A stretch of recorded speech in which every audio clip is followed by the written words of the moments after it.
Number 3 में अपन classification को जो मैंने कल पढ़ा था ना फर्स्ट और सेकंड, तो कल ज़्यादा लंबा लेक्चर हो गया था तो मैं 2 पार्ट में काट दिया हूँ।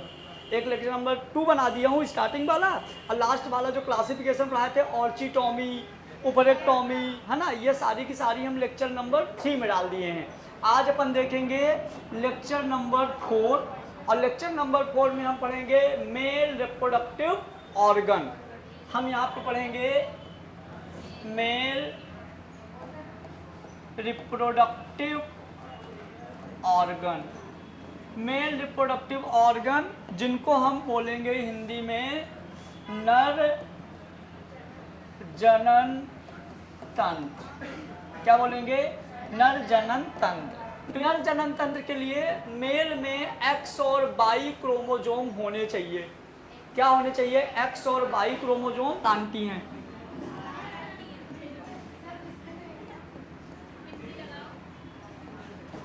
कोई आंटी हैं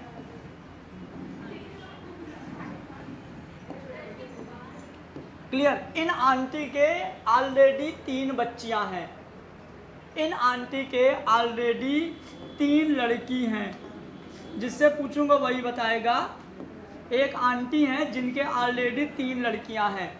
ये चौथी बार फिर से प्रेग्नेंट हुई। कोई आंटी हैं जिनके ऑलरेडी 3 लड़कियां हैं, ये चौथी बार फिर से प्रेग्नेंट हुई। यदि कोई लिख रहा है तो ना लिखे, मेरे डिस्टर्ब होता है। समझ गए? अब मेरा क्वेश्चन ये है कि ये जब चौथी बार फिर से प्रेग्नेंट हुई तो कितने % चांस है कि लड़का होगा कि लड़की होगा? समझना क्वेश्चन।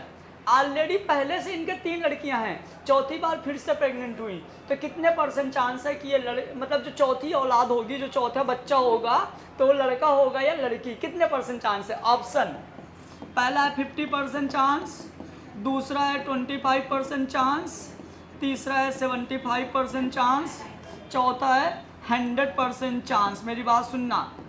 इन आंटी के ऑलरेडी 3 लड़कियां हैं, चौथी बार फिर मतलब 4 टाइम फिर से प्रेग्नेंट हुई तो कितने % चांस है कि जो चौथी लड़की होगी, मतलब कि जो चौथा बच्चा होगा फिर से लड़की होगी, कितने % चांस है? क्वेश्चन समझ में आ गया? क्या क्वेश्चन है? इनके 3 लड़कियां पहले से हैं, चौथी बार फिर से प्रेग्नेंट हुई तो कितने % चांस है कि इनके लड़की ही होगी? कितने %? ट्राई करते हैं अपन। क्लियर? आओ, जिनको आंसर पता है कमेंट बॉक्स में कमेंट कर दें। वो जो यूट्यूब में देख साइड में शिफ्ट कर दूं। चलो अपन देखते हैं। अपन एक काम करेंगे, इन आंटी से पहले उनके क्रोमोजोम देखेंगे। समझ गए? तो उनका क्रोमोजोम है X और Y, और इनका क्रोमोजोम है X और X। दोनों के बीच में क्या हुआ? जनन क्रिया हुई। दोनों के बीच में जनन की क्रिया हुई और इनके 2 गैमीट बन गए। एक बन गया X और Y, मतलब X और Y बन गया। सुनो, जब भी गैमीट सेम होते हैं तो दोनों में से कोई एक लेते हैं। जैसे यहाँ पे X और X है ना, तो कोई सा एक X लोगे। यदि मान लो यहाँ पे X और Y होता तो एक Y लेते। एक्चुअल में यही सही है, फिर भी मैं यहाँ पे चलो 2 ले लेता हूँ, ये X और X। समझना मेरी बात। अब जब इनमें दोबारा से जनन होगा, जब फिर से निषेचन की क्रिया होगी, तो निषेचन की क्रिया में इनका युग्मन होगा, दोनों आपस में मिलेंगे। कैसे मिलेंगे? ध्यान से समझो। ये वाला X इससे मिलेगा तो X और X हो सकता है। ये वाला X इससे मिलेगा तो X और X हो सकता है। ये वाला X इससे मिलेगा Y तो X और Y हो सकता है। ये इससे मिलेगा तो X और Y हो सकता है। इसका मतलब 50% चांस है कि लड़की हो सकती है और 50% चांस है कि लड़का हो सकता है। यहाँ से एक चीज़ ये क्लियर होता है कि चाहे उनके 10 लड़की हो, चाहे 50 लड़की हो, चाहे 5 हो, चाहे 6 हो, जब भी नए लेवल पे जब नई शुरुआत होगी तो हमेशा 50% होगा। 50% लड़की होने के चांस, 50% लड़का होने के चांस। तो उसका आंसर क्या जाएगा? 50%। एक आंटी है, उसके 6 बेबी हैं और 6 के 6 बॉयज़ हैं। 7वीं बार फिर से प्रेग्नेंट हुई तो 7वीं बार लड़की होने के कितने % चांस हैं? 50%। क्योंकि जब भी नई क्रिया शुरू होगी तो नई क्रिया के बाद यही प्रोसेस क्लियर होगी। क्लियर हुआ? ठीक है। अब मान के चलते हैं कि यहाँ पे ये बॉयज वाले, अभी हम बॉयज का डिस्कस करेंगे, यहाँ पे लड़के का डिस्कस करेंगे, उसके बाद लड़की का डिस्कस करेंगे। तो चलो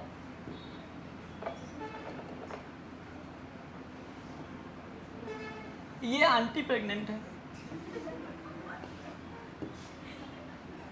हाँ इनके हाथ बना दिए, ठीक है।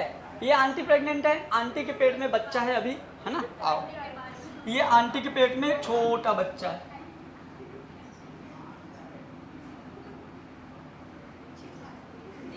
अब पेट में ऐसी दिखेगा, खड़ा थोड़ी रहेगा, समझ गए। इनके पेट में एक छोटा बच्चा है। अब इस छोटे बच्चे के अंदर क्या प्रोसेस होती है हम यहाँ समझते हैं। क्लियर हुआ? चलो अब मैं छोटे बच्चे की पूरी बॉडी बनाएंगे और हम देखेंगे नर जनन तंत्र में क्या होता है। तो ये मान लीजिए कि ये एक्स और वाई वाला है, मतलब हम समझ गए कि ये लड़का है। एक्स और वाई वाला है तो क्या है? लड़का। ध्यान से समझना। अब हम वो बात कर रहे हैं कि जब किसी फीमेल के अंदर कोई लड़का है, मतलब जो बच्चा है वो मेल है, मेल है तो क्या क्रोमोजोम होंगे? एक्स और वाई। क्लियर हुआ? आओ नर जनन तंत्र में हम सबसे पहले बात करें तो at the time of parturition, parturition का समय आ चुका है। पार्चुरेशन मतलब प्रसव, पार्चुरेशन मतलब प्रसव। प्रसव मतलब एक ऐसी क्रिया जिसमें बच्चा अंधेरे कमरे से उजाले कमरे में आता है। बच्चा जब पेट से बाहर आता है उस क्रिया को हम क्या बोलते हैं? हिंदी में प्रसव और अंग्रेजी में पार्चुरेशन। क्लियर हुआ कि नहीं? अब समझो अभी बच्चा 7 to 8 मंथ के बीच में है, अभी 9 महीने का नहीं हुआ। 9 महीने का जब हो जाएगा तो पेट के बाहर आएगा। क्लियर? आओ अब ये जो मैं बना रहा हूं ये बच्चे का पेट है, मम्मी का नहीं। किसका पेट है? बच्चे का पेट है।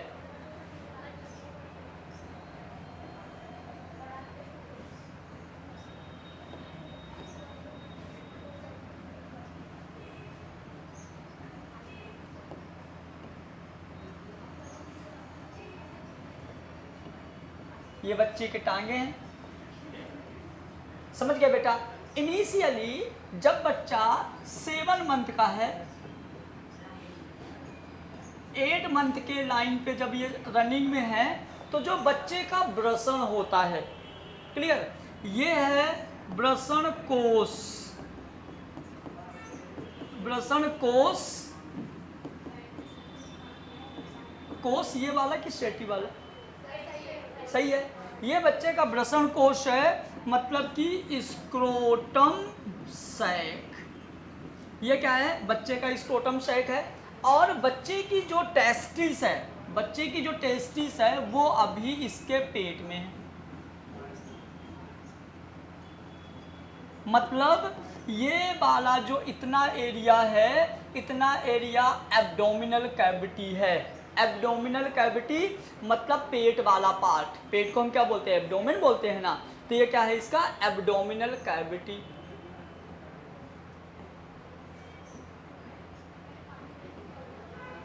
ये इसकी एब्डोमिनल कैविटी है। टेस्टिस अभी कहाँ है? पेट में। जैसे बच्चा पैदा होगा, पार्चुरेशन होगा, जब प्रसव होने की क्रिया शुरू होगी तो टेस्टिस क्या होगी? पेट से कहाँ आएगी? स्क्रोटम सैक में। कहाँ आएगी? स्क्रोटम सैक में। और ये वाला जैसे अपना पेट वाला एरिया खत्म होता है तो सेक्सुअल ऑर्गन वाला एरिया शुरू हो जाता है, जिसको हम बोलते हैं पेल्विक रीजन। क्या बोलते हैं?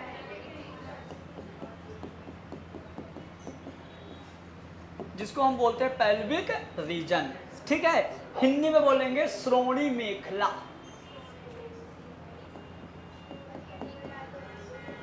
कल आया तो खबर, हिंदी में क्या बोलेंगे? श्रोणी मेखला या पेल्विक रीजन। सीधी सी बात, जो हमारे पेट के नीचे जो कमर वाला पोर्शन होता है ये क्या होता है? श्रोणी मेखला होता है। क्लियर? और यहाँ पे होता है वृषण कोष। ये बच्चे का इमेज है। ये ऊपर मतलब ये कमर के ऊपर का पार्ट हो गया, कमर के नीचे का पार्ट हो गया, ये दोनों पैर हो गए। दोनों पैर के बीच में एक थैली लाइक स्ट्रक्चर होती है जिसको हम बोलते हैं स्क्रोटम सैक या वृषण कोष। क्या होते हैं? स्क्रोटम सैक या वृषण कोष होते हैं। आओ अब यहाँ से क्या होगा बेटा?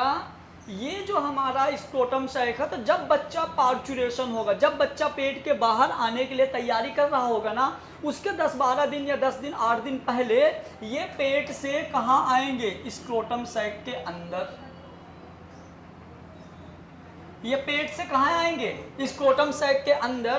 पेट और स्क्रोटम सैक, पेट और वृषण कोश, मतलब ऊपर पेट है, नीचे एक थैली है, उस थैली में 2 छोटे होल हैं। इस होल को, जो ब्लू कलर के जगह है आने के लिए, इसको हम बोलते हैं इंग्वाइनल कैनाल। क्या बोलते हैं? Inguinal canal. और ये जो धागा है जो लेके आ रहा है उनको, इसको बोलते हैं स्पर्मेटिड कॉर्ड। ऐसा में कि नहीं? पक्का। अब ये स्पर्मेटिड कॉर्ड में कॉन्ट्रिक्शन होगा, स्पर्मेटिड कॉर्ड ऐसे सिकुड़ेगा। और स्पर्मेटिड कॉर्ड क्या होगा? जैसे मान लो ये यहाँ पे धागा है, तो स्पर्मेटिड कॉर्ड ऐसे सिकुड़ेगा तो ये अंदर शिफ्ट हो जाएंगे, ये इधर आ जाएंगे, और ये वृषण कोश आके यहाँ लटक जाएंगे। ये इधर हो गए, और ये दोनों अंदर, ये जो स्क्रोटम सैक का बाहर वाली लेयर होती है ना बेटा, ये स्किन होती है। बाहर वाली लेयर क्या होती है? स्किन होती है, जो कि कैसी होती है? मैंने बताया था कल, डार्क कलर की होती है, हेयर प्रेजेंट होते हैं, और सॉफ्ट टिश्यू होता है। इतना तो मैंने कल बता दिया था। क्लियर? अब इसके अंदर क्या होता है पता है आपको? ये जो बाहर की मान लो ये मोटी लेयर है, कोई इशू नहीं है। इसके अंदर क्या होता है? इसके अंदर एक और लेयर आती है, ऐसे एक और लेयर आती है, जो कि 2 लेयर में सेपरेट हो गई। देखो ये अंदर वाली लेयर को हम बोल दिए क्रीमेस्टर। क्या बोल दिए? और इसके इस वाली लेयर को हम बोल दिए डाल्टोस मसल्स। क्या बोल दिए? डाल्टोस मसल्स। और डाल्टोस मसल्स का काम क्या होता है? Temperature regulation. मतलब ये जो ये वाला पार्ट होता है ना, वृषण कोश वाला जो पार्ट होता है, वृषण कोश के अंदर एक मसल्स की परत होती है, पतली सी। इस मसल्स की परत को हम बोलते हैं डाल्टोस मसल्स। क्या बोलते हैं? तेज बोलो, नहीं बोलोगे तो याद नहीं होगा। क्या बोलेंगे? डाल्टोस मसल्स। अब डाल्टोस मसल्स का काम क्या होता है? ध्यान से सुनना अभी जो मैं बता रहा हूं बेटा। जो सुनिए, हमारे बॉडी का जो नॉर्मल टेम्परेचर होता है, हमारी बॉडी का जो नॉर्मल टेम्परेचर होता है, कितना होता है? अपनी बॉडी का नॉर्मल टेम्परेचर कितना होता है? चाहे ठंडी हो, चाहे गर्मी हो, चाहे बारिश हो, कोई सा भी मौसम हो, हमारी बॉडी का टेम्परेचर होता है 37 डिग्री सेंटीग्रेड। कितना होता है? हमारा बॉडी टेम्परेचर होता है 37 डिग्री सेंटीग्रेड। क्लियर हुआ कि नहीं? लेकिन आपको पता है स्पर्म यहाँ बनते हैं टेस्टिस के अंदर। जो शुक्राणु होते हैं, शुक्राणु कहाँ बनते हैं? टेस्टिस के अंदर शुक्राणु बनते हैं, इसके अंदर। और शुक्राणु बनने के लिए टेम्परेचर चाहिए 35 डिग्री। कितने चाहिए? 35 डिग्री। शुक्राणु बनने के लिए, शुक्राणु बनने की क्रिया को हम शुक्राणु जनन बोलते हैं। शुक्राणु जनन इंग्लिश में बोलते हैं स्पर्मेटोजेनेसिस।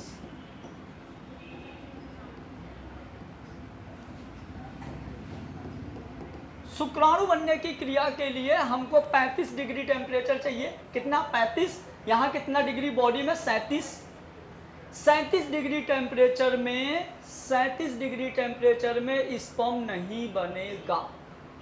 यदि टेस्टिस पेट से स्क्रोटम सैक में ना आए, तो पेट का टेम्परेचर 37 है और स्क्रोटम सैक का टेम्परेचर 35 है। अब बात ये आई कि स्क्रोटम सैक भी तो हमारी बॉडी से ही अटैच है, फिर उसका टेम्परेचर 35 क्यों? ये सोचने वाली बात है। हम बोल रहे हैं हमारे हाथ का यहाँ का जितना टेम्परेचर है उतना ही यहाँ का होगा, तो यदि हमारी बॉडी में पूरी बॉडी का टेम्परेचर 37 है, तो स्क्रोटम सैक का 35 डिग्री क्यों? मैंने तुम लोगों को कल एक बात बोला था, मैं तो हाई लेवल का पढ़ाऊंगा और कल भी पढ़ाया था। अब तुम रिवीजन करोगे, तुमको भयंकर मजा आएगा। अब मैं आज फिर से बोल रहा हूँ, तुमको इस लेवल का पूरे यूट्यूब में कोई नहीं पढ़ाएगा, ये भी कंफर्म है। क्रॉस चेक कर सकते हो, ये वीडियो डलने वाली है, आगे भी डलेंगी, कोई बता ही नहीं सकता, मेरे को पता है ये चीज़, समझ गए। लेकिन हाँ उतना ही पढ़ाऊंगा जितना तुम लोग झेल पाओ। अभी तो आसान है ना। पेट से टेस्टिस कहाँ आ गई? स्कोटम सैक में। तुमको पता होना चाहिए भाई कि पहले से स्कोटम सैक में नहीं होती। यदि आप 12वीं पढ़ रहे हो, बायोलॉजी के स्टूडेंट हो, तो जो हमारा वृषण कोष होता है उसमें पहले टेस्टिस नहीं होती। उसमें टेस्टिस कब आती है? जब बच्चा पैदा होता है उस समय पे आती है टेस्टिस वहाँ पे। ये आपको पता होना चाहिए भैया। और ये भी पता होना चाहिए, तो एनसीईआरटी में लिखा है, ज़्यादा पता होना चाहिए कि जो इसका टेम्परेचर होता है हमारी बॉडी के टेम्परेचर से कम होता है। अब क्यों होता है, बात ये समझो। स्क्रोटम सैक में एक मसल होती है डॉल्टोस मसल्स, मतलब एक ऐसी लेयर होती है, ऐसी अंदर एक ऐसी लेयर होती है, समझना, मोटी मसल्स की लेयर होती है। अब ये लेयर क्या काम करती है, ध्यान से सुनिएगा। जब सीजन आता है ठंडी का, जब सीजन आता है ठंडी का, तो हमारी बॉडी का टेम्परेचर हमको बाहर स्किन में थोड़ा थोड़ा ठंडा लगता है। तो जब ठंडी का सीजन आता है तो स्क्रोटम सैक का जो साइज होता है वो छोटा हो जाता है। अब जब अपने को ठंडी में क्या होती है, कपकपी लगती है ना, तो अपन कैसे छोटे हो जाते हैं, ऐसे स्क्रोटम सैक का वृषण कोष का साइज छोटा हो जाता है। जब वृषण कोष का साइज छोटा हो जाता है ना, तो वृषण कोष के अंदर जो हीट है, जो गर्मी है, वो बाहर नहीं निकल पाती, क्योंकि निकलने के लिए जगह कम हो गई। तो उस टाइम पे हमारी बॉडी का टेम्परेचर जब कम भी हो जाता है तो भी स्क्रोटम सैक का 35 डिग्री ही बना रहता है। जब गर्मी का सीजन आता है तो स्क्रोटम सैक का साइज बढ़ जाता है, जिससे स्क्रोटम सैक मतलब वृषण कोष जो पाउच लाइक, जो थैली लाइक स्ट्रक्चर है, उसका साइज जिससे बढ़ जाए, जिससे उससे गर्मी बहुत ज़्यादा बाहर निकल जाए, तो जो ज़्यादा गर्मी है वो मैनेज हो जाए। तो यहाँ पे दो चीज़ें होती हैं। जो वृषण कोष होता है, इसको जरूर लिखना कॉपी में, है ना। जो वृषण को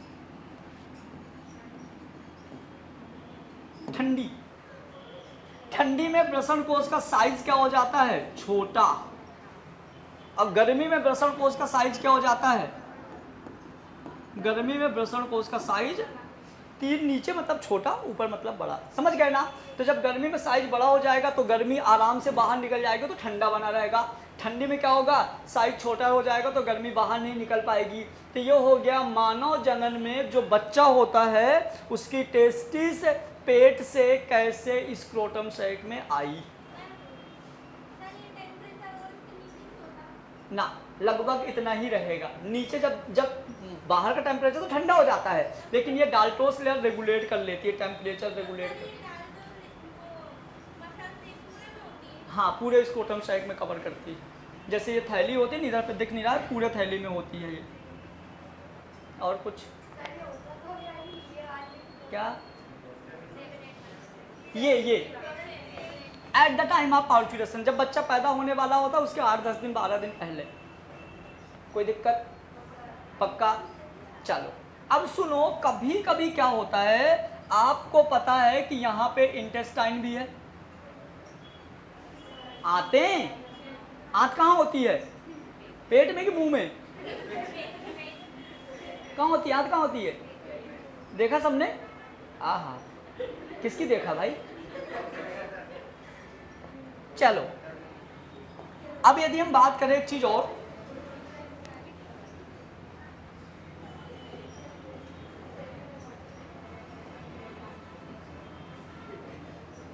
यदि हम वृषण कोष की परिभाषा की बात करें, ये आता है एग्जाम में 2 नंबर का, इसलिए लिखवाना जरूरी है। वृषण कोष का परिभाषा आता है इसलिए लिखवाना जरूरी है, ठीक है। तो वृषण कोष क्या होता है, यह एक थैली, अरे यार, जैसी संरचना,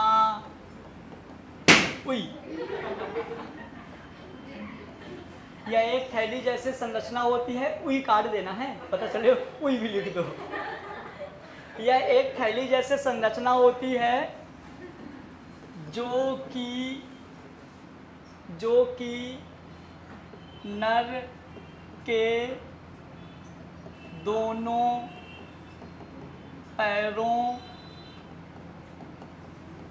पैरों के बीच में स्थित होती है। समझ गए? यह एक थैली जैसी संरचना होती है जो कि नर के दोनों पैरों के बीच में स्थित होती है, जिसका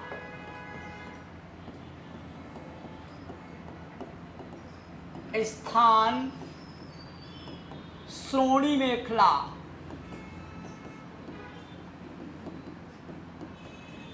में होता है तथा शिश्न के नीचे होती है। समझ गए? तो क्या होता है, दोनों पैरों के बीच में, जैसे ये कमर हो गई है ना, ये दोनों पैर हो गए, और दोनों पैरों के बीच में एक थैली लाइक स्ट्रक्चर होती है जिसको हम क्या बोलते हैं, वृषण कोश, जिसके अंदर क्या होता है, टेस्टिस। आ जाएगा समझ में? अभी क्या होता है, जो टेस्टिस होता है ना भैया, टेस्टिस को दो पार्ट में डिवाइड करते हैं। याद रखिएगा, मैं स्क्रोटम सैक का संरचना बना रहा हूं, ध्यान से सुनना। जैसे मान लीजिए कि ये थैली लाइक स्ट्रक्चर है,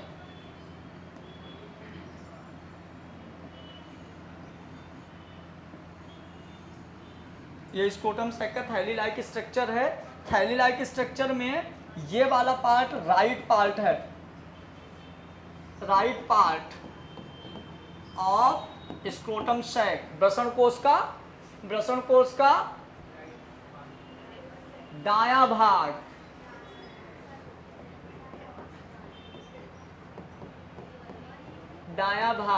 वृषण कोश का दायां भाग, ये क्या है, वृषण कोश का बायां भाग। ये वृषण कोश हो गया। अब क्या होता है, वृषण कोश के दायां भाग और वृषण कोश के बाएं भाग को, वृषण कोश के दाएं भाग और वृषण कोश के बाएं भाग को एक सेप्टम मतलब समझते हो, दरार टाइप का स्ट्रक्चर कुछ होता है, तो यहाँ पे एक सेप्टम इन दोनों को सेपरेट करता है। इसीलिए वृषण कोश में जहां से पेनिस अटैच होता है, वृषण कोश में जहां से पेनिस अटैच होता है, उस वाले पार्ट में एक लाइनिंग होती है, और जिसको हम बोलते हैं वृषण, मतलब कि scrotum septum, scrotal septum. Septum मतलब कि एक दरार टाइप का, मतलब एक ऐसे मान लो कि जैसे सेप्टम मतलब मैं बताऊं कैसा होता है, जैसे मान लो कि कोई घर बना है, उसमें दरवाजा छूटा हुआ है। अब यदि तुम दरवाजे को बाद में पैक करोगे तो तुम देखोगे ईंटों के बीच में दरार पता चलती है। जैसे मान लो तुमने घर बना दिया, घर में दरवाजा छूटा हुआ है, अब यदि तुम उस दरवाजे को बाद में पैक करोगे तो क्या एकदम फिनिशिंग से पैक होगा कि जहाँ जहाँ ईंटें लगी है वहाँ पे पता चलता है ना कि यहाँ दरवाजा पहले से बना हुआ था। उसी तरह से यहाँ सेप्टम होता है। इस वाले सेप्टम में जो इसका राइट वाला पार्ट है, इधर पे होती है राइट टेस्टिस और इधर पे होती है लेफ्ट टेस्टिस। ये हो गई राइट टेस्टिस, वर्ड वृषण तो ठीक है लेकिन टेस्टिस भी याद रखो, और ये होती है लेफ्ट टेस्टिस। बोलो ठीक है, इतना क्लियर हुआ। अब इनका हम साइज वगैरह समझेंगे। पहले एक डायग्राम और देखो यहाँ पे। जैसे मान लो बेटा ये नर जनन तंत्र है, क्लियर दिख रहा है ना, ये नर जनन तंत्र है। नर जनन तंत्र में आप समझो, सबसे पहले देखो ये एब्डोमिनल मसल्स है, मतलब इतना एरिया क्या है, पेट। इसके ऊपर का ये जो ये आपको मतलब दिख रही ना लाइट कलर की, ये हमारे मसल्स है पेट की, जो हमारे पेट में पकड़ में आती है ना, वो ये वाली मसल्स है। दिख रहा है ना अच्छे से, ठीक है। उसके बाद जैसे ही एब्डोमिनल मसल्स खत्म होती है तो आपको पता है यहाँ से स्टार्ट हो जाता है, यहाँ पे हेयर्स होते हैं, इस वाले जगह पे हेयर्स होते हैं, और ये पेल्विक रीजन स्टार्ट हो जाता है, मतलब सेक्सुअल ऑर्गन वाला रीजन स्टार्ट हो जाता है। क्लियर? जो सेक्सुअल ऑर्गन वाला रीजन है, यहाँ पे जो ये है ब्लैडर, एक्चुअल में ये जो ब्लैडर है ये होता है सूसू घर।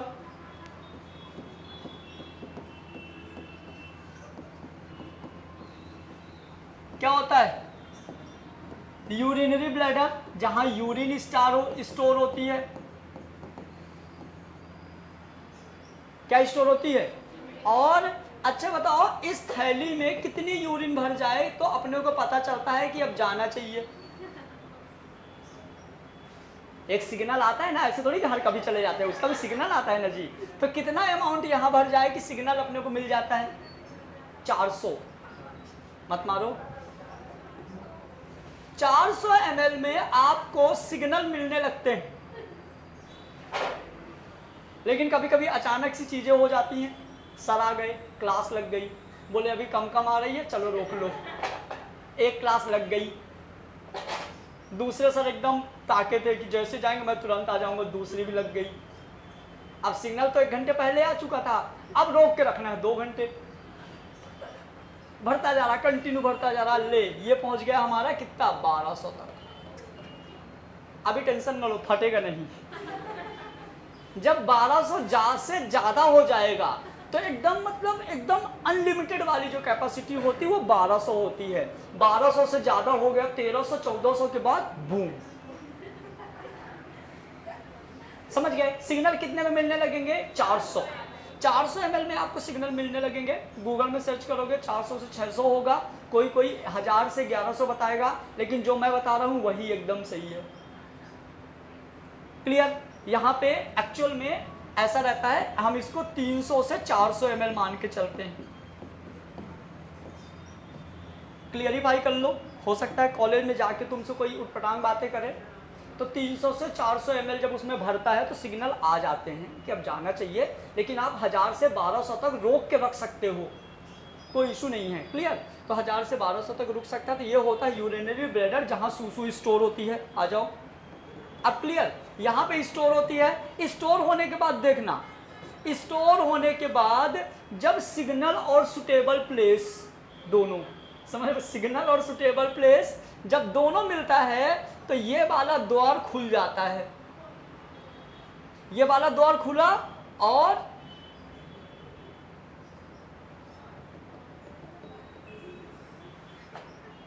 समझ गए। तो ये किसका वाला होता है, यूरिन वाला।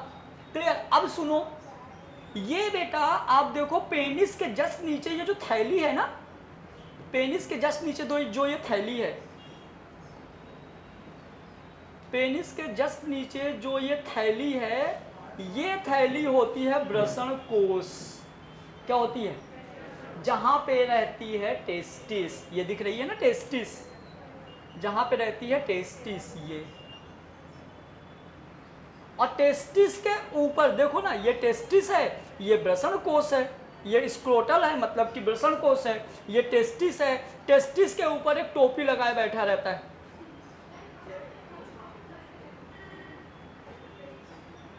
जो टोपी लगा के बैठा रहता है इसको एपिडिडाइमिस बोलते हैं। अभी हम इसको अच्छे से पढ़ेंगे। ये एपिडिडाइमिस होता है। अब क्या होता है समझना मेरी बात ध्यान से। अब टेस्टिस में बनता है क्या, स्पर्म। यहां क्या बनता है, अब स्पर्म यहां से देखना, यहां से बना, फिर एपिडिडाइमिस में ये पाइप से, ये पेनिस के अंदर से ये पाइप, ये पाइप, ये पाइप, ये पाइप, ये पाइप, ये पाइप, ये पाइप, ये,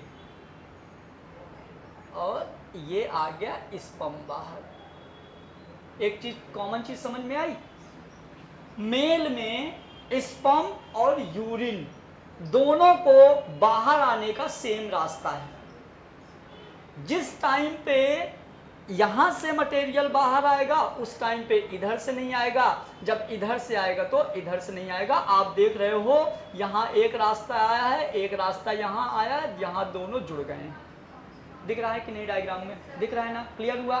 तो ये हो गया बेटा, जो ये वाला पार्ट है ये हो गया आपका स्क्रोटम सैक, वृषण कोश, पेनिस के जस्ट नीचे। क्लियर रहेगा कि नहीं, पक्का। ये हो गया वृषण कोश। आगे अभी काम का नहीं है, जो और लिखा हुआ है इतना ही काम का जितना मैंने अभी बता दिया। क्लियर हुआ। तो तुम लोगों को 2 चीजें क्लियर हुई। एक चीज वो क्लियर हुई कि कैसे टेस्टिस जो होता है एब्डोमेन से वृषण कोश में जाता है। अब वृषण कोश की संरचना क्या होती है, अब वृषण कोश कैसे ताप मेंटेन करता है। क्लियर हुआ कि नहीं, ठीक है। टाइम बताओ, हो गया, ठीक है। फिर कल अपन स्टार्ट करेंगे टेस्टिस की संरचना। आज हम क्या पढ़े? वृषण, कल उसके अंदर की चीज पढ़ेंगे, टेस्टिस की संरचना।